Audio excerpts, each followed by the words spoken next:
building his setup. Hey guys, so hey, there's DJ. This is just a practice Blood Bowl game for our league game. I'm going to time-lapse it, talk over it, and then Matt, my opponent, is going to talk at the end of the game. So let's rock and roll into the coverage. So I set up to receive first half with the intention of screaming down both wide zones. Matt played incoming, which meant I was dodging within 2 squares of an edge, which completely screwed my first turn up. He then pushed me off in the top half, and we got into a bit of a scrum in the bottom half of the picture here, before I eventually got away with the ball just there, going off shot, and scored.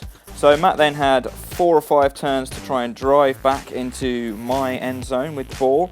He didn't do too badly, started grinding down the pitch, he desperately defending, desperately not knocking Dwarves over at all. I don't know if you can see the kind of mayhem that's ensuing just in my start of my final third. Because they only had a certain amount of time to score, they couldn't cage up, and I was able to block them off in the top half of the picture, meaning that I was 1 up at the start of the second half.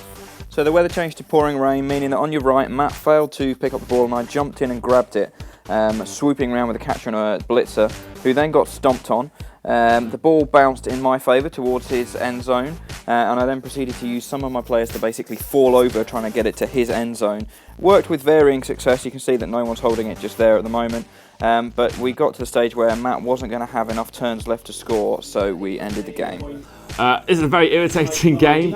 I'm angry that it's 1-0 and I've had to concede, but actually we've got to the point where when you're rolling double skull twice, you've not got much to do.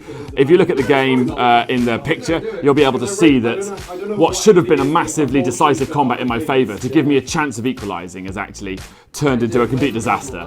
And so before I rage quit and throw the Dwarves and Wood Elves all over the table, it's best that we end it now. So congratulations to Luke. He beat the Dwarf team that couldn't fight to save their lives. The useless beardy gits.